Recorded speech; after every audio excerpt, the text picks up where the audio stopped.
하나님께서 우리에게 주시는 말씀은 사사기 6장 11절에서 17절까지 말씀입니다. 사사기 6장 11절에서 17절까지 말씀 한 절씩 교독하시고 마지막 절은 합독하여 하나님 말씀 받도록 하겠습니다. 사사기 6장 11절에서 17절까지 말씀입니다. 다 찾으신 줄 알고 제가 먼저 11절 말씀 봉독합니다. 여호와의 사자가 아비에셀 사람 요아스에게 속한 오브라에 이르러 상수리 나무 아래에 앉으니라.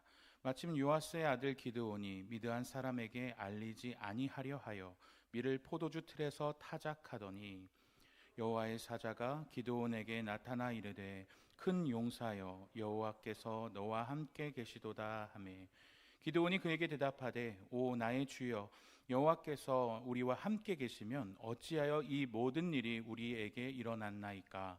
또 우리 조상들이 일찍이 우리에게 이르기를 여호와께서 우리를 애굽에서 올라오게 하신 것이 아니냐 한 그 모든 이적이 어디 있나이까.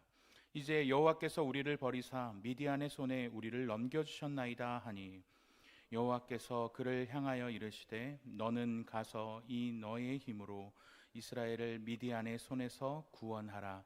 내가 너를 보낸 것이 아니냐 하시니라.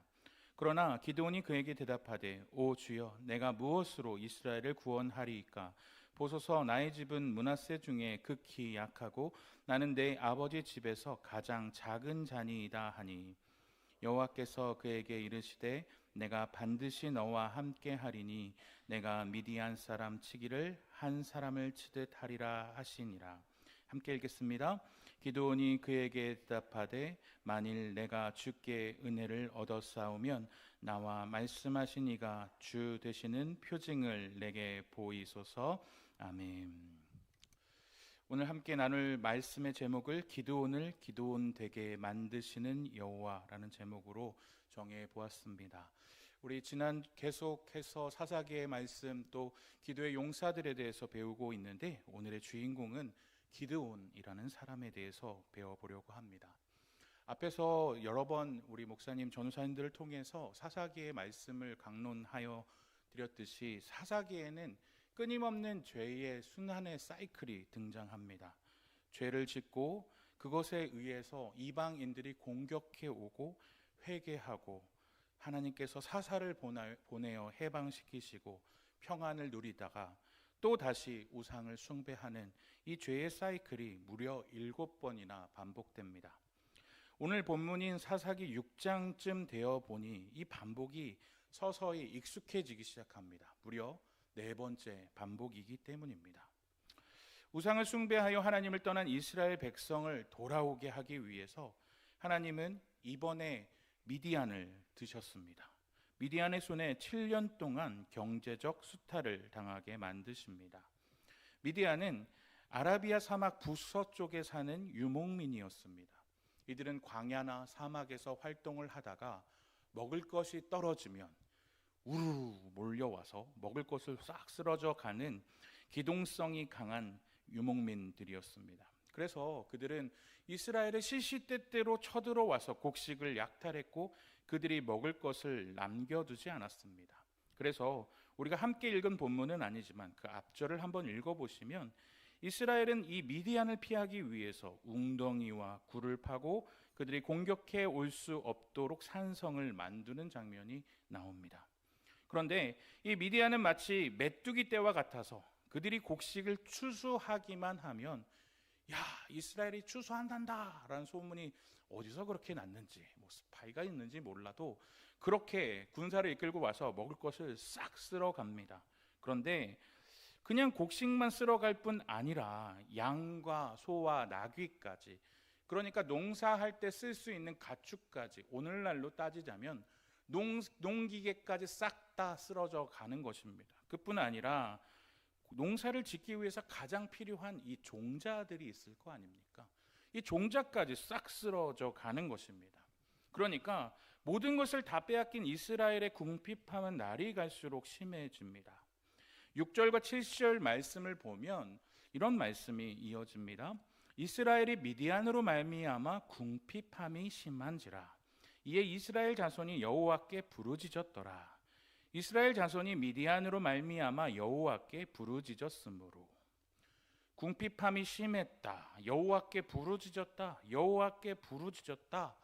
이런 여러 번의 반복되는 표현은 이 전에서는 잘 등장하지 않는 표현입니다. 그러니까 미디안으로부터 오는 이 고난이 얼마나 고되고 힘들었고 이들이 그것 때문에 하나님께 얼마나 간절히 부르짖었는지를 알 수 있습니다. 자, 그러면 죄의 사이클을 통해서 볼 때 회개하고 나면 하나님께서 무엇을 보내주실 차례가 됐을까요? 네, 마음속으로 여러분 얘기하신 걸 제가 들었습니다. 사사를 보내주셔야죠. 사사를 보내서 이스라엘 백성들을 구원해 주셔야 되는데 이번만은 조금 패턴이 달라집니다. 누구를 보내셨다라고 하시느냐? 선지자를 보내십니다. 이스라엘이 왜 미디안에게 이러한 고통을 받고 있는지를 알려주고자 하신 것도 있었고, 그만큼 이스라엘의 죄악이 컸기 때문에 그 죄악에서 돌아오고자 하나님의 말씀을 전하려고 하는 것이죠. 너희가 왜 고통을 당하는지 아느냐? 애굽에서 내가 너희를 구원할 때 너희들에게 그렇게 신신당부하지 않았느냐? 우상을 섬기지 말라고. 너희가 내 목소리를 듣지 않는 까닭에 이렇게 어려움이 찾아오고 있는 것이다 라고 선지자들을 통해 말하고 있는 것입니다. 그리고 나서 10절에 이렇게 말하는 것이죠. 내가 또 너희에게 이르기를 나는 너희의 하나님 여호와이니 너희가 거주하는 아모리 사람의 땅의 신들을 두려워하지 말라 하였으나 너희가 내 목소리를 듣지 아니하였느니라 하셨다 하니라. 여기서 독특한 표현이 아모리 사람의 땅의 신들을 두려워하지 말라. 왜 갑자기 아모리라는 사람이 등장할까요?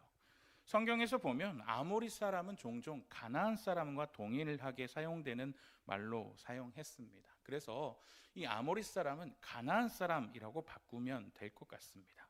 가나안 사람 땅의 신들을 두려워하지 말아라 라고 이야기했습니다. 학자들은 말하기를 이스라엘 백성들의 큰 문제점은 점점점 가나안 백성들의 신들과 하나님을 겸하여 섬겼다, 종교 혼합주의에 빠졌다라는 것이 큰 문제라고 얘기하는 것입니다. 나를 지켜주실 수 있는 분이 하나님이면 하나님도 섬기고, 농사를 잘 짓게 해줄 수 있을 것 같으면 바알과 아세라도 섬기고, 하나님도 좋고 바알과 아세라도 좋고, 나만 잘 살게 해주고 행복하게 해주면 너도 나도 좋다라는 것이 종교 혼합주의라는 것입니다. 그런데 이스라엘 백성들에게 하나님은 얘기하는 것입니다. 그들이, 그 신들이 보호하고 있다는 가나안 나라의 신들을 두려워할 필요가 없다. 내가 그 신들을 이기겠다라고 선포하십니다. 그런데 그렇게 되기 위해서 이스라엘에게 필요한 것은 무엇일까요? 그들의 죄를 회개하는 작업이 필요합니다. 그래서 마치 애굽 땅에 메뚜기의 재앙을 내리셔서 그들을 징벌하셨듯이 메뚜기와 같은 미디안을 이용해서 풍요의 신들을 추구하는 그들에게 니네가 정말 추구해야 할 하나님, 참신은 누구신지를 보여주고자 하시는 것입니다. 이런 시대적 배경 가운데서 누가 등장하느냐? 다섯 번째 사사인 오늘의 주인공 기드온이 등장하는 것입니다. 그런데 그의 등장은 범상치가 않습니다. 11절 말씀을 보도록 하겠습니다. 같이 한번 읽어볼까요? 시작. 여호와의 사자가 아비에셀 사람 요아스에게 속한 오브리에 이르러 상수리 나무 아래에 앉으니라. 마침 요아스의 아들 기드온이 미디안 사람에게 알리지 아니하려 하여 밀을 포도주 틀에서 타작하더니. 그의 첫 등장씬은 이스라엘 백성의 리더, 혹은 뭐 리더는 아니더라도 가나안과 싸우고 있는 멋진 용맹한 모습, 이렇게 등장하면 좋을 것 같은데 타작을 하고 있습니다. 그런데 어디서 타작하고 있다고 아까 본문에서 보였죠? 포도주 틀에서 타작하고 있습니다. 우리는 타작할 때 보통 이 넓은, 이스라엘 백성들은 넓은 곳에서 타작을 했다고 해요. 그래서 농사를 지은 양이 많으면 일일이 이걸 도리깨질 하거나 뭐 이렇게 키질을 하거나 할 수가 없기 때문에 짐승들이 와서 그 곡식을 막 밟습니다. 그러면 껍데기가 벗겨지고 쌀들이 남는 것이죠. 그래서 타작은 원래 넓은 곳에서 해야 되는 것입니다. 그런데 오늘 주인공 기드온은 어디서 하고 있습니까? 포도주 즙을 하는 곳입니다. 포도주 즙은 어디서 탈까요? 이 포도주 즙이 흘러내리지 않도록 구덩이를 팝니다. 이 구덩이를 파고 그 밑에다가 돌로 된 즙틀을 만들어 놓은 다음에 사람이 그것을 짓이겨서 즙이 흘러나오게 만들고 그것을 모으는 곳이 포도주 수확하는 곳입니다. 그런데 왜 기드온은 그 좁은 구덩이에 앉아서 추수를 하고 있을까요? 미디안 사람들이 넓은 곳에서 타작하면 그거를 훔쳐갈까 봐, 뺏기지 않으려고 한마디로 겁이 나서 숨어 있는 것입니다. 좁은 구덩이에 들어가서 추수할 것도 많지 않은데 이것까지 뺏기면 어떡하지? 라는 모습으로 야금야금 추수하고 있는 모습은 이스라엘을 구원할 첫 사사의 등장신으로는 절대 어울리는 모습은 아닙니다. 그때 여호와의 사자가 그에게 나타나 그에게 이렇게 말합니다. 12절 말씀입니다.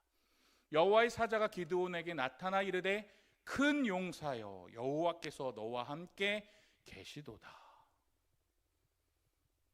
이 말씀이 역시 기드온 너는 큰 용사야. 하나님이 너와 함께 계셔 라고 느껴질까요? 구덩이에서 누가 훔쳐갈까 봐 무서워서 겁쟁이처럼 추수하고 있는데요. 기드온은 이 말을 듣고 어떻게 반응하고 있는지를 보면 이 말에 대한 느낌을 알 수 있을 것 같은데요. 13절 말씀을 제가 새번역 성경으로 한번 읽어 드려 보겠습니다. 그러자 기드온이 그에게 되물었다. 감히 여쭙습니다만 주님께서 우리와 함께 계신다면 어째서 우리가 이 모든 어려움을 겪습니까? 우리 조상이 우리에게 주님께서 놀라운 기적을 일으키시어 우리 백성을 이집트에서 인도해 내셨다고 말하였는데 그 모든 기적들이 다 어디 있단 말입니까? 지금은 주님께서 우리를 버리시기까지 하셔서 우리가 미디안 사람의 손아귀에 넘어가고 말았습니다. 톤이 좀 느껴지십니까? 왜 나를 큰 용사라고 부르세요? 하나님 때문에 우리가 이 고통당하고 우리가 저놈들한테 이렇게 하고 있는데 하나님 도대체 어디 계시는데 우리와 함께 계시다고 말할 수 있는 거예요? 퉁명스럽고 원망하고 있는 것이 이 기드온의 모습이라는 것이죠. 그런데 여호와의 사자는 그에게 이렇게 얘기하는 거죠. 그래서 내가 너를 큰 구원으로 불렀다. 너를 여호와가 이스라엘에게 보내는 구원으로 불렀다. 네가 바로 여호와가 이스라엘에게 보내신 큰 용사다.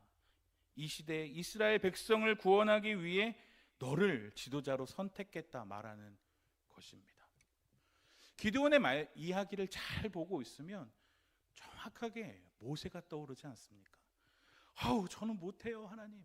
저는 할 수 없어요. 내가 젊었을 때 뭐하고 계시다가 80세 할아버지가 되니까 이제 와서 저에게 나가라고 하시는 겁니까? 겸손함을 가장한 어떻게 보면 하나님 앞에 따지고 있는 그의 모습은 기드온과 모세는 어떻게 보면 참 많이 닮았다라는 생각을 하고 있는 것입니다. 기드온은 그런 여호와의 사자의 부르심에 이렇게 핑계를 대기 시작합니다. 저는 므낫세 지파 중에서도 가장 약한 가문 소속이고 그 가문 가운데서도 가장 어린 사람입니다.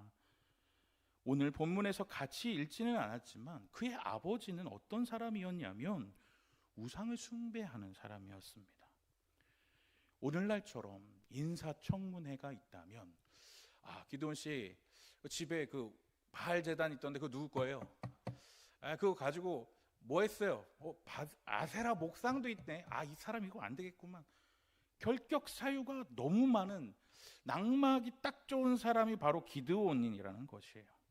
그런데 생각해 보십시오. 이스라엘이 왜 고통당하고 있고 왜 미디안에게 벌을 당하고 있는 이유가 뭡니까? 하나님 버리고 우상 숭배했다라는 거예요.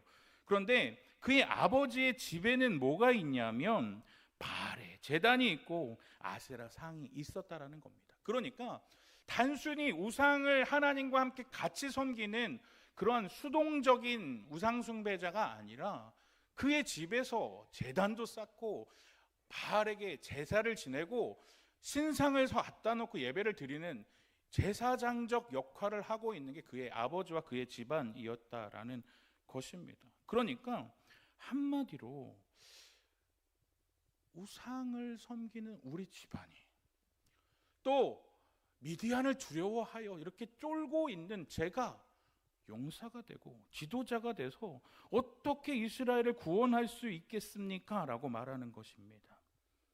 그런데 하나님께서 모세가 잘나서 모세를 선택하셨습니까?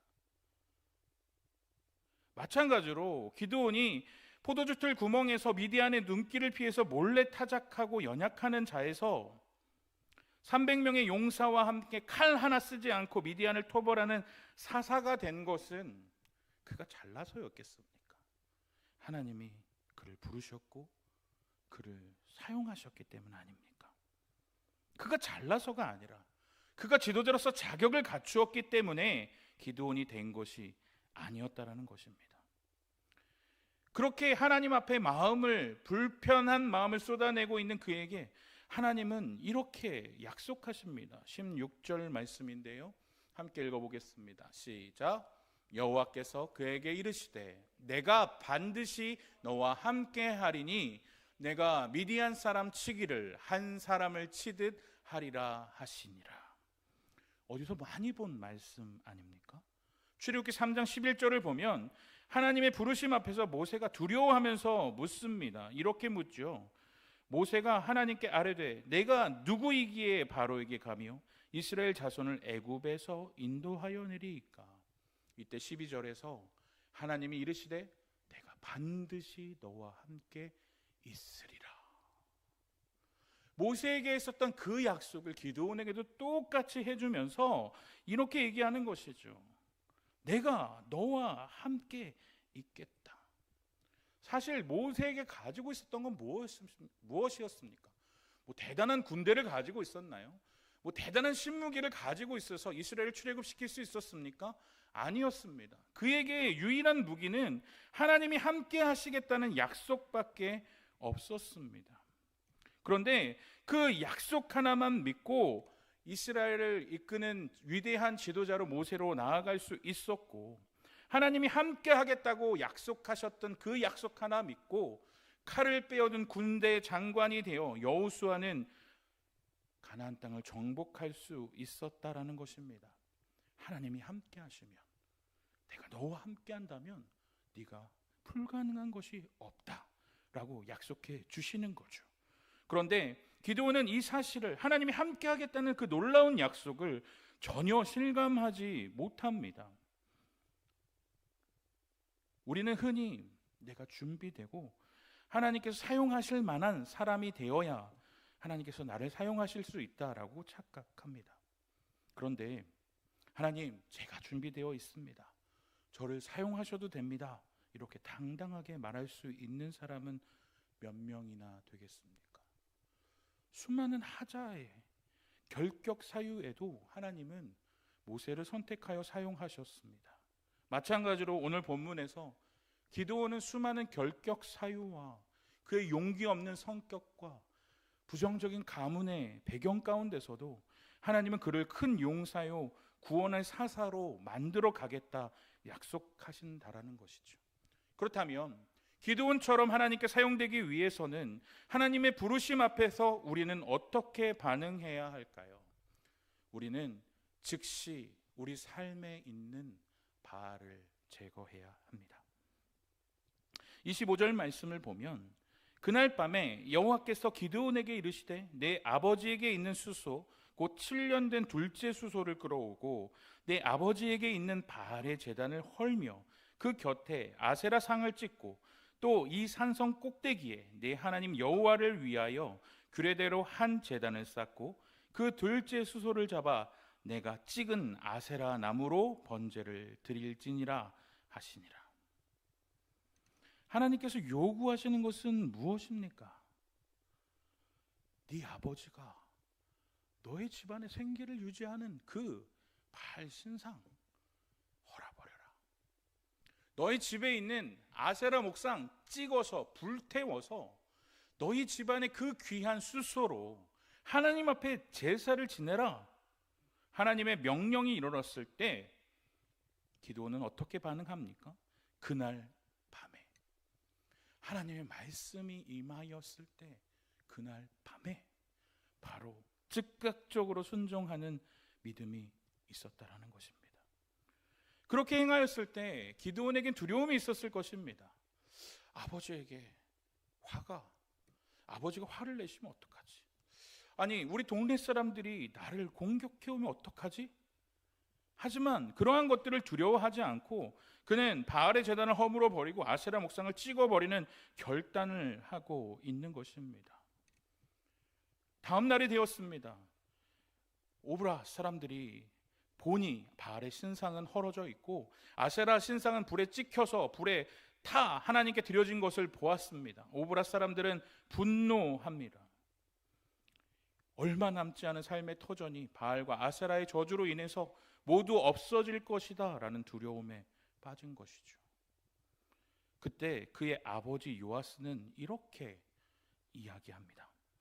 바알이 진정 신이라면 자신의 제단을 허문 기드온을 가만두지 않을 테니 바알이 벌을 주도록 그냥 내버려 두자. 그렇게 바알과 하나님을 동시에 섬기던 요아스의 입을 통해서 하나님이 말씀해 주시는 것은 무엇입니까? 바알은 자신의 단을 허물고 아세라의 신상을 찍어서 불태운 기드온에게 어떠한 해도 주지 못했다. 그들은 신이 아니라 아무런 영향력을 끼칠 수 없는 이름뿐인 상징에 불과했다라는 것을 보여줍니다. 기드온의 이름의 뜻은 자르는 자, 베어 넘기는 자입니다. 그래서 그의 이름은 용사라고 해석되기도 합니다. 오늘 그는 아세라 신상을 찍어버렸고 베어 넘겼습니다. 그를 통하여 용사가 되었습니다. 사사기 6장 32절 말씀을 보면 그의 별명이 이렇게 바뀝니다. 그날에 기드온을 여룻바알이라 불렀으니 이는 그가 바알의 제단을 파괴하였으므로 바알이 그와 더불어 다툴 것이라 함이었더라. 그의 별명은 이제 바알에 대항하는 여룻바알이 됩니다. 그가 그의 삶에 있는 바알과 아세라를 제거하였을 때 비로소 그는 이름값을 하게 되고 하나님은 그를 큰 용사로 만들게 되십니다. 말씀을 정리하겠습니다. 하나님의 부르심 앞에서 저는 준비되어 있습니다. 하나님 나를 사용하여 주옵소서라고 말할 수 있는 사람이 얼마나 될까요? 아마 대부분의 사람은 모세와 같이 저는 입술이 둔합니다. 혹은 기드온처럼 저는 용기가 없습니다. 포도주실에서 수확하는 자에 불과합니다. 라고 말할 것입니다. 오늘 말씀을 통해서 깨닫게 되는 하나님이 사용하시는 사람의 영적인 진리는 무엇입니까? 기드온이 비로소 기드온이 되게 된 것은 그가 잘나고 자격이 있고 그가 이름값을 원래부터 해서가 아니라 수많은 연약함과 결격사 위에도 불구하고 하나님의 부르심과 소명 앞에서 즉시 자신에게 이득이 되는 바알과 아세라를 끊어내버리고 하나님 앞에 겸손하게 순종하며 나아갔을 때 하나님은 그를 큰 용사로 사용하고 계시고 비로소 이름값을 하게 만드십니다. 사랑하는 소원교회 영가족 여러분, 여러분에게 기드온과 같이, 아니 그의 아버지 요아스와 같이 여러분의 삶 가운데 혼합하여 섬기고 있는 바알과 아세라가 있으십니까? 하나님을 섬기지만 세상의 가치관을 끊어내 버리지 못하고 여러분의 가정의 한 구석을 차지하고 있는 바알의 제단과 아세라의 신상이 있다면 오늘 이 말씀을 듣고 바알의 신상을 허물어 버리겠다라는 결단의 마음이 있어야 합니다. 그것을 통하여 가족과 척을 지더라도 사람들에게 손가락질을 당하고 왕따를 당하고 생명의 위협을 당하더라도 내가 진짜 하나님 손에 사용되고 싶습니다. 하나님께서 나를 통해 일하길 원하십니다 라는 간절한 마음으로 이름값 좀 하고 싶습니다, 나를 용사로 사용하여 주옵소서 라는 결단, 여룻바알로 사용하여 주시기 원합니다 라는 마음으로 과감하게 끊어내고 불태워낼 때 하나님께서 그러한 자를 사용하실 것입니다. 사랑하는 송원교회 영가족 여러분, 두 마음은 없고 적당히의 믿음은 존재할 수 없습니다. 두 주인을 섬기는 자는 하나님 나라에 합당하지 않다라고 말씀하셨습니다. 바로 이 시간 이 자리가 여러분의 바알 제단을 허물어버리고 아세라 목상을 끊어버림으로 큰 용사여 여룻바알이여 라고 부르는 귀중한 헌신과 결단의 시간이 되시기를 우리 주님의 이름으로 간절하게 축복합니다. 우리 시간 결단하며 함께 기도하기 원합니다. 여러분의 삶 가운데 하나님과 혼합하여 섬기고 있는 세상이라는 바알과 아세라 목상이 있다면 하나님 그것을 끊어내 버리고 허물게 하는 결단의 마음을 주시기 원합니다. 그것이 돈을 사랑함이건 자녀를 하나님보다 더 사랑함이건 하나님을 신뢰하지 못하는 마음이건 하나님 그 모든 것들을 주님을 신뢰함으로 포기하는 믿음 또한 허락하여 주시옵소서 기도하시기 원합니다. 하나님, 기드온을 기드온 되게 하신 주님, 이 혼탁한 세상 가운데서 우리를 교회로 세상 가운데로 보내주셨습니다. 우리의 선한 행실을 보고 하나님께 영광을 올릴 수 있도록 우리가 빛과 소금의 사명을 감당해 나가기 원합니다. 함께 기도하여 주십시오. 우리 송원교회가 세상의 가치관과 싸우는 여룻바알이 되게 하실 때에 이 말세지말에 본이 되는 교회, 선한 영향력을 끼치는 교회 되게 하셔서 이 지역사회에 꼭 필요한 교회 되게 하시고 우리 교회를 통하여 복음이 아름답게 선포되어질 수 있는 우리 송원교회가 되게 하여 달라고 이 시간 주여 3번 부르짖고 간절한 마음으로 결단하며 기도로 나아가도록 하겠습니다. 주여 주여 주여